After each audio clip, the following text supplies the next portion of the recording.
जय हिंद दोस्तों। तो हम पिछले क्लास तक देख चुके थे कि मस्तिष्क किस प्रकार से कार्य करता है। अब हम देखेंगे कि उसमें जो है मानव में बहुत सारी ऐसी क्रियाएं होती है जो तंत्रिका के द्वारा संपन्न नहीं हो सकती है, या होती भी है तो अच्छे तरीके से नहीं होती है।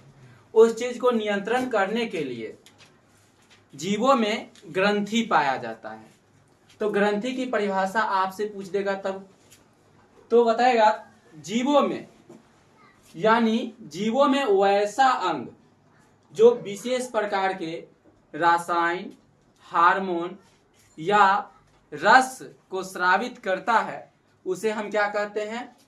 ग्रंथि कहते हैं। यानी जंतुओं में पाए जाने वाला वैसा अंग जो विशेष प्रकार के रासायन, हार्मोन और रस को स्रावित करता है, उसे क्या कहते हैं? ग्रंथि कहते हैं। अब हार्मोन आगे हम जानकारी लेंगे, और रासायन विशेष प्रकार के रसायन जिससे विशेष प्रकार की क्रियाएं संचालित होती है।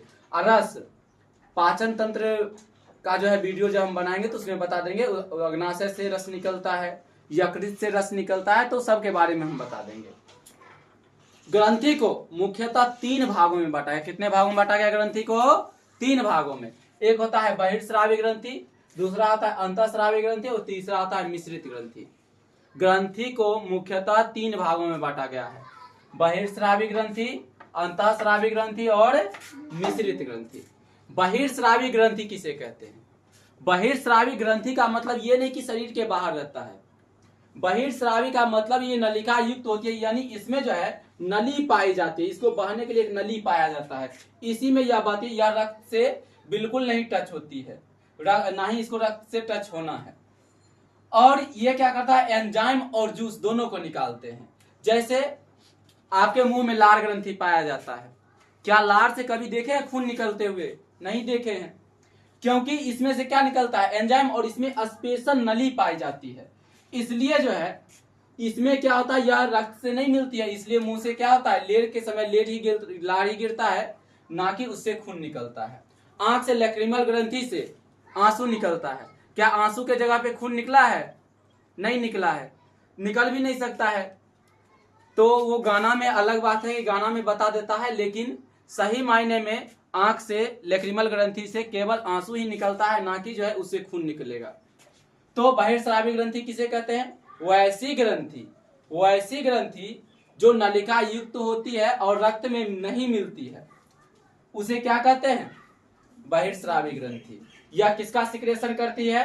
एंजाइम और जूस का। अब समझते हैं अंतःस्रावी ग्रंथि। अंतःस्रावी ग्रंथि किसे कहते हैं?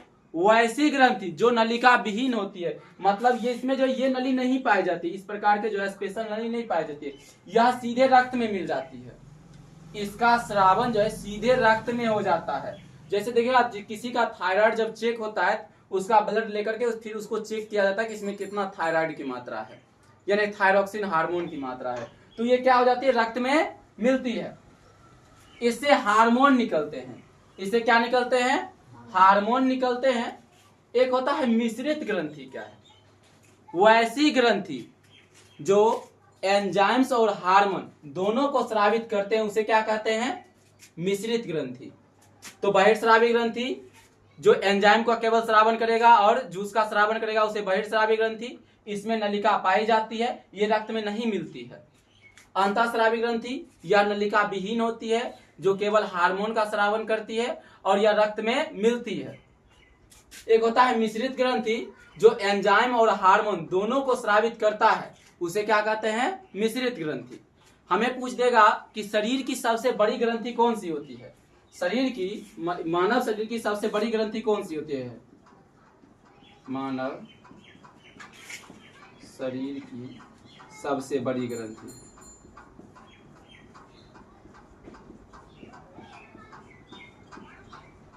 क्या होती है? यकृत।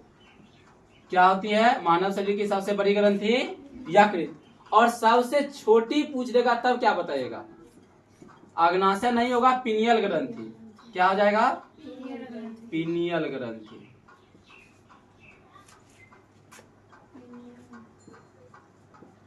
पीनियल ग्रंथि। कहेगा शरीर की दूसरी सबसे बड़ी ग्रंथि कौन सी हो जाएगी? अग्नाशय। मानव शरीर की दूसरी सबसे बड़ी ग्रंथि क्या हो जाएगा? अग्नाशय यानी पेनक्रियाज। चलिए अब बारी बारी से हम अंतःस्रावी ग्रंथि की जितने भी ग्रंथियां हैं सभी के बारे में जानकारी लेते हैं। चलिए तो अब हम अंतःस्रावी ग्रंथि के बारे में जानकारी लेते हैं। अंतःस्रावी ग्रंथि यानी इससे क्या निकलता है? हार्मोन। अंतःस्रावी ग्रंथि से हार्मोन निकलता है। हार्मोन किसे कहते हैं? हार्मोन जंतुओं में शारीरिक क्रियाओं का नियंत्रण एवं समन्वय, जंतुओं में शारीरिक क्रियाओं का नियंत्रण एवं समन्वय तंत्रिका तंत्र के अतिरिक्त कुछ विशेष रासायनिक पदार्थ के द्वारा होता है जिसे हार्मोन कहते हैं। यानी तंत्रिका तंत्र को अतिरिक्त जो है कुछ रासायनिक पदार्थ भी इसमें भाग लेते हैं, उसे क्या कहते हैं? हार्मोन। यह हार्मोन जो निकलता है अंतःस्रावी ग्रंथि के द्वारा। आपको हम बताए थे कि अंतःस्रावी ग्रंथि नलिका विहीन होती है। कैसी होती है? नलिका विहीन यानी डक्टलेस होती है। ये जो है सीधे रक्त में स्रावित होती है। मानव में अंतःस्रावी ग्रंथि को मुख्यतः 8 भागों में बांटा गया है। इसे 9 भाग है लेकिन मुख्यतः 8 भागों में बांटा गया है। चलिए बारी बारी से हम सबको देखते हैं। हमारे मस्तिष्क में 3 प्रकार के जो है ग्रंथियां पाई जाती है। एक होता है हाइपोथैलेमस, दूसरा पिट्यूटरी या पीयूष ग्रंथि, तीसरा पीनियल ग्रंथि। मस्तिष्क में कितना होता है? 3। पहला हाइपोथैलेमस, दूसरा पिट्यूटरी और तीसरा क्या हो जाएगा? पीनियल ग्रंथि। अब क्या है कि हाइपोथैलेमस के बारे में हम मानव मस्तिष्क में बहुत अच्छे तरीके से पढ़ लिए हैं, जिसमें भूख, प्यास, घृणा, प्रेम जितना भी चीज होता है सबका जो है आभास कौन कराता है? हाइपोथैलेमस। यदि वहां देख लीजिएगा मस्तिष्क वाले वीडियो में। बाकी बात इसमें जो है पिट्यूटरी ग्रंथि और पीनियल ग्रंथि के बारे में यहाँ पे जानकारी लेंगे। मस्तिष्क में कितना ग्रंथि? 3। पहला हाइपोथैलेमस, दूसरा पीयूष पिट्यूटरी ग्रंथि, तीसरा पीनियल ग्रंथि। शरीर की सबसे छोटी ग्रंथि होती है वह पीनियल ग्रंथि होती है। मानव शरीर की सबसे छोटी ग्रंथि कौन सी होती है? पीनियल ग्रंथि होती है।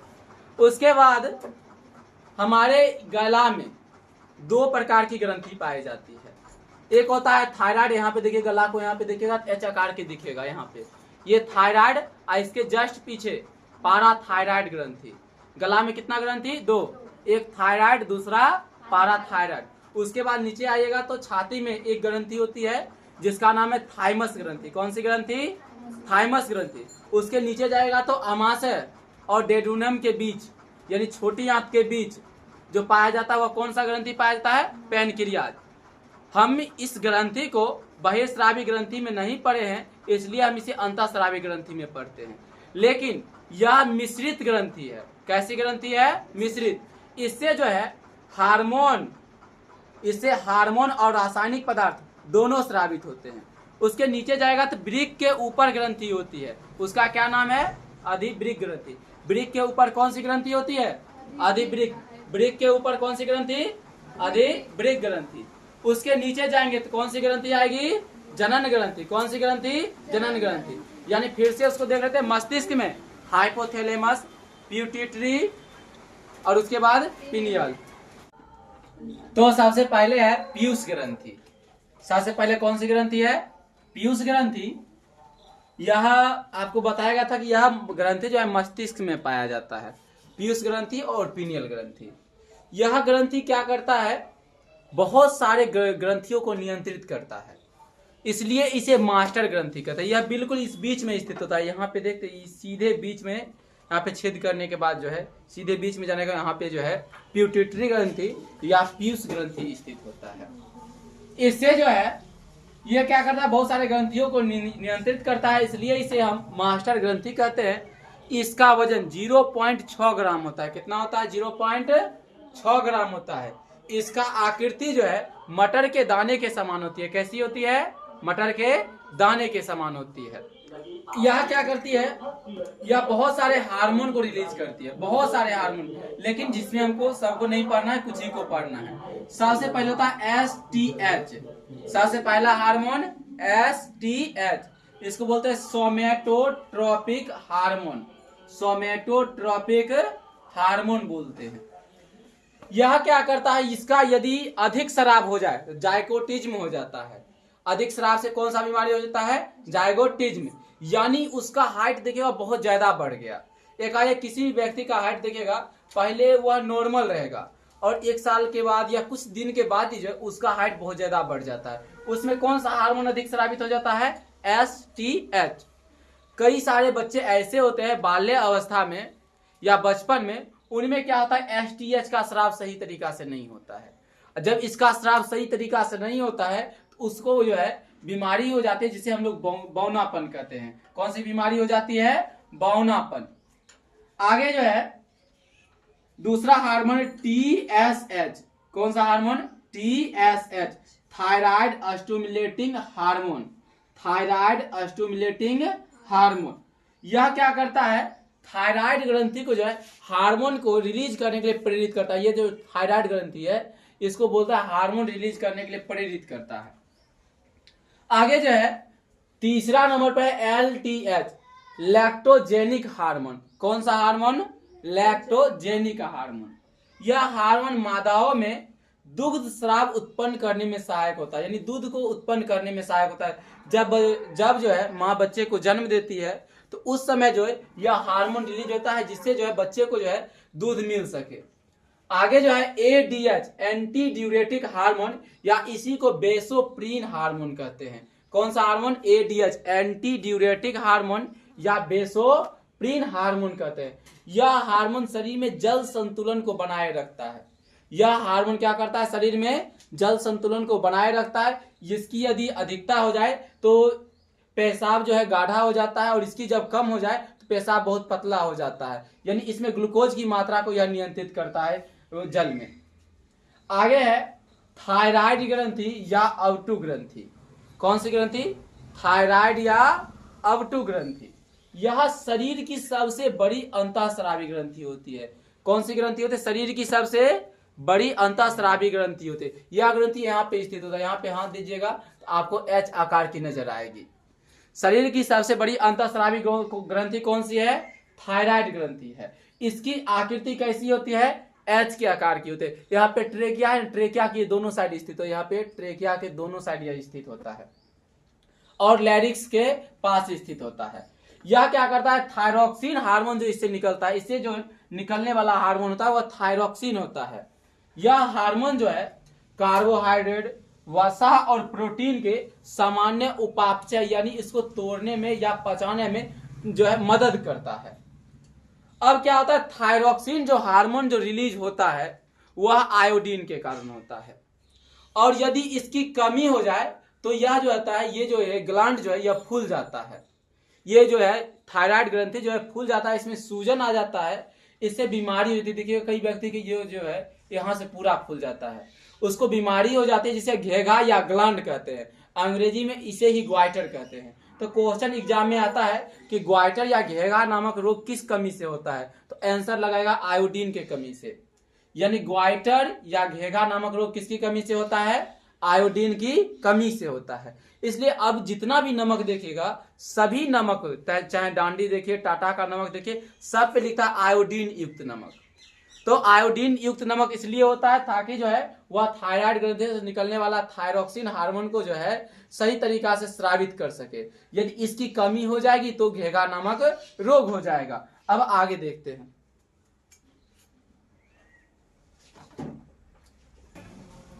तो चलिए, इसका तीसरा नंबर का ग्रंथि है पाराथायराइड ग्रंथि।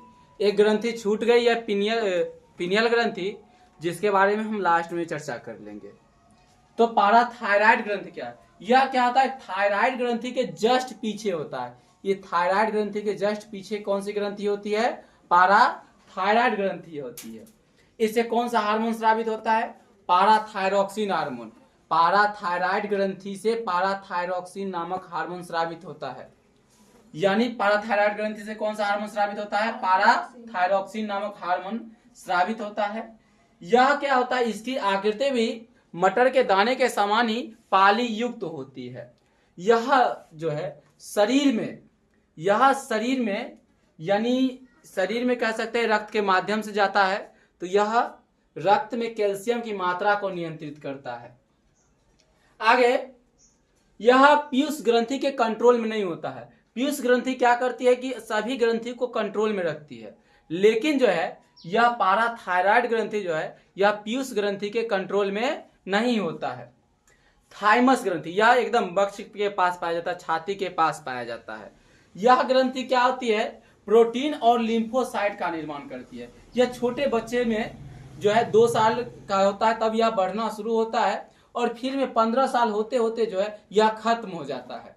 यह बच्चों में क्या करता है कि यह बच्चों में बीमारी से लड़ने की क्षमता देता है, और उसमें प्रोटीन की मात्रा को लगातार पूर्ति करते रहता है। इसलिए छोटा बच्चा को देखिएगा, कहीं भी कुछ भी मुंह में ले लेगा, ज्यादा बीमार नहीं पड़ता है। कुछ भी मुंह में ले लेगा या फिर लेट से भी खाएगा तो उसको ज्यादा दिक्कत नहीं होता है, क्योंकि उसमें बीमारी से लड़ने के लिए लिम्फोसाइट बन रहा होता है और प्रोटीन होता है जो क्या करता है कि उसको जो है प्रोटीन की पूर्ति जो है लगातार होते रहती है। आगे जो है यह ग्रंथि है अधिवृक्क ग्रंथि। कौन सी ग्रंथि? अधिवृक्क ग्रंथि। यह ग्रंथि जो है वृक्क के ऊपर स्थित होती है, यानी जस्ट वृक्क के थोड़ा सा ऊपर जो है यह इस रूप में होता है, जैसे वृक्ष का आकृति सेम के बीच के समान होता है, और जस्ट इसके ऊपर इस तरह से स्थित होती है, इस तरह से स्थित होती है। तो अधिवृक्क ग्रंथि यानी इसी को एड्रिनल ग्रंथि कहते हैं। एड्रिनल ग्लैंड यह कहाँ स्थित होता है? वृक्क के ऊपर स्थित होता है। इसे सुप्रीनल ग्रंथि भी कहते हैं। यह वृक्क के ऊपर स्थित होता है। आपको पता होगा जब वृक्क पढ़े होइएगा तो वृक्क का 2 भाग होता है। बाहरी भाग क्या कहलाता है? कॉर्टेक्स, और आंतरिक भाग मेडुला कहलाता है। ये क्या करता है? इसका जब अधिक स्रावन हो जाता है तो बीपी बढ़ जाता है। अधिक स्रावन से बीपी बढ़ जाता है। यह देखिएगा जब व्यक्ति गुस्सा में होता है तो यही जो है एड्रिनल ग्रंथि से एड्रेनिल नामक जो है हार्मोन स्रावित हो जाता है। इसी को बोलते हैं लरो और उरो हार्मोन। कौन सा हार्मोन? लरो और उरो हार्मोन, या इसी को अंग्रेजी में फाइट एंड फ्लाइट हार्मोन कहते हैं। दूसरा, इसे आपातकालीन हार्मोन के नाम से भी जाना जाता है, इमरजेंसी हार्मोन। आगे, एड्रिनल ग्रंथि के कॉर्टेक्स भाग से बहुत सारे हार्मोन स्रावित होते हैं। तो सबसे पहला है ग्लूकोकॉर्टिकॉइड्स। सबसे पहला हार्मोन ग्लूकोकॉर्टिकॉइड्स होता है। यह क्या करता है? भोजन के उपापचय में महत्वपूर्ण भूमिका निभाते हैं, यानी भोजन को तोड़ने में, छोटे छोटे मतलब रूप में तोड़ने के लिए, यानी ऊर्जा जिस रूप में वो बनता है तो उसको तोड़ने के बाद ही बनता है, उसको जो है उपापचय क्रिया में जो है महत्वपूर्ण भूमिका निभाती है। यह क्या करता है? कार्बोहाइड्रेट जो हम भोजन के रूप में लेते हैं, प्रोटीन, वसा, इसके उपापचय का नियंत्रण करता है, और शरीर में यानी जल और इलेक्ट्रोलाइट्स का भी नियंत्रण करता है। तो इसका 2 भाग और होगा जिसको जो है हम आगे देखते हैं। दूसरे नंबर पे है मिनरलोकॉर्टिकॉइड्स। क्या है? मिनरलोकॉर्टिकॉइड्स। ये क्या होता है? वृक्क द्वारा जो है जब रक्त छनाता है, शुद्ध होने के लिए हृदय के पास जाता है। ये नहीं कि शुद्ध कर रहा है, वृक्क क्या करता है? रक्त को छानने का कार्य करता है। वृक्क द्वारा जब रक्त छनता है उस समय क्या होता है? जब दबाव अधिक होता है तो लवण भी उसके साथ जो है छन जाते हैं, और लवण हमारे काम का होता है। तो क्या कहता है? उसको पुनः अवशोषित करने के लिए कौन सा हार्मोन निकलता है? मिनरलोकॉर्टिकॉइड्स नामक हार्मोन निकलता है। और इसका तीसरा है लिंग हार्मोन। कौन सा हार्मोन? लिंग हार्मोन। लिंग हार्मोन क्या होता है? यह पेशियों तथा हड्डियों के परिवर्धन और यौन आचरण के विकास में भाग लेता है। यानी जो है यौवना आरंभ के जो है विकास में कौन सा हार्मोन भाग लेता है? लिंग हार्मोन। ये तीनों हार्मोन कहां से स्रावित होते हैं? वृक्क के कॉर्टेक्स भाग से। किस भाग से? वृक्क के कॉर्टेक्स भाग से। आगे वृक्क का बाहरी भाग को कॉर्टेक्स कहते थे और आंतरिक भाग को क्या कहते थे? मेडुला। तो ये जो है एड्रिनल का जो है मेडुला भाग यानी आंतरिक भाग से 2 प्रकार के हार्मोन निकलते हैं। एक होता है एप्रिनेफ्रिन और दूसरा होता है नर एप्रिनेफ्रिन। पहला एप्रिनेफ्रिन, दूसरा नॉरएप्रिनेफ्रिन। एप्रिनेफ्रिन क्या करता है, इसे एड्रेनालिन नामक हार्मोन निकलता है, यानी इसी को एप्रिनेफ्रिन को ही एड्रेनालिन नामक जो है हार्मोन निकलता है। यह क्या करता है, शारीरिक मानसिक तनाव, गुस्सा, उस समय जब व्यक्ति गुस्सा में होता है उस समय कौन सा हार्मोन निकलता है, एप्रिनेफ्रिन। कौन सा हार्मोन, एप्रिनेफ्रिन।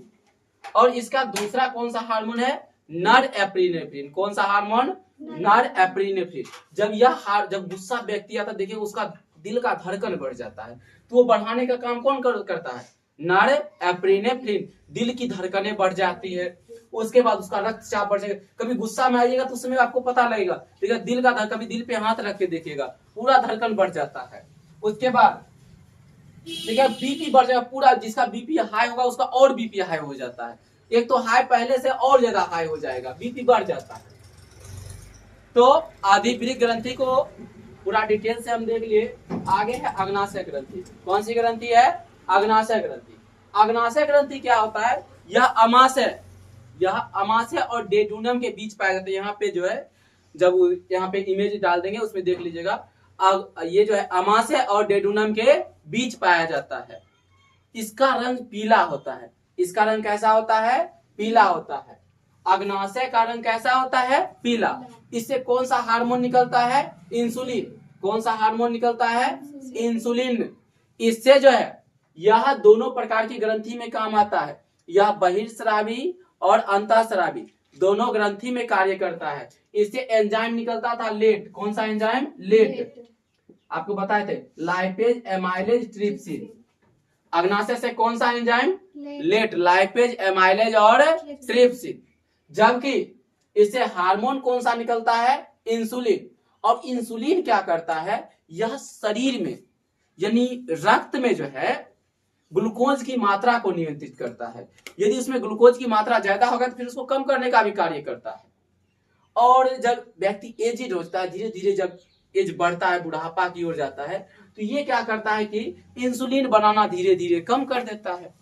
अब इंसुलिन बनाना कम कर दिया तो उसमें क्या हो जाएगा, इंसुलिन की कमी हो जाएगी। और जब कमी होगी तो उस व्यक्ति को जो है मधुमेह नामक रोग हो जाता है। कौन सा रोग हो जाता है, मधुमेह नामक रोग हो जाता है, जिसको हम लोग डायबिटीज कहते हैं। देखिएगा अक्सर बूढ़े लोग जो है कहेंगे कि हमको डायबिटीज है, हम चीनी नहीं, चाय भी पियेंगे तो बिना चीनी वाला।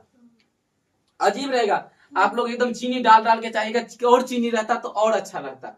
लेकिन बूढ़ा लोग क्या कहेंगे, हमको चाय तो चाहिए लेकिन कैसा, बिना चीनी वाला। क्योंकि उनको कौन सी बीमारी है, डायबिटीज।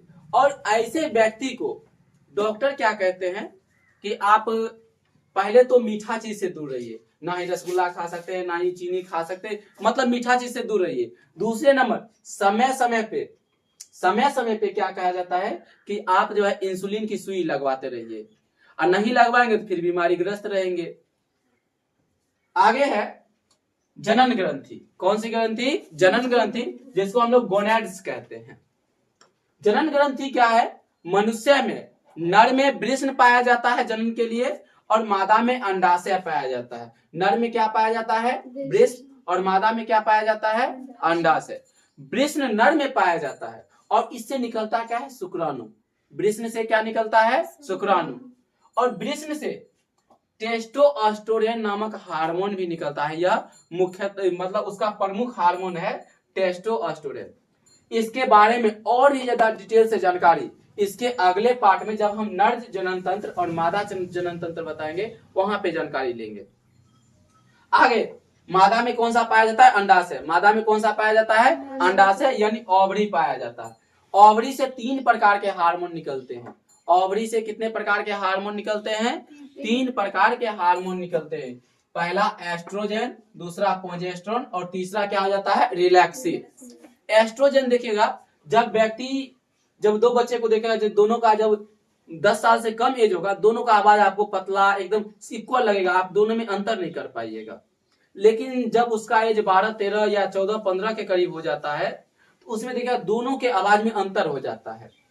लड़का का आवाज मोटा हो जाता है और लड़कियों का आवाज धीरे धीरे पतला होना शुरू हो जाता है। तो ये एस्ट्रोजन के कारण होता है ये परिवर्तन। और लड़का का आवाज मोटा और दाढ़ी मूछे आना, वह टेस्टोस्टेरोन के कारण होता है। जब हम जनन पढ़ाएंगे तो उस समय और डिटेल में बताएंगे। प्रोजेस्टेरोन, प्रोजेस्टेरोन क्या करता है, यह प्लेसेंटा, बच्चा जब गर्भ में रहता है तो वह भोजन कहां से लेता है, प्लेसेंटा से, तो ये प्लेसेंटा के निर्माण में जो है यह भाग लेता है।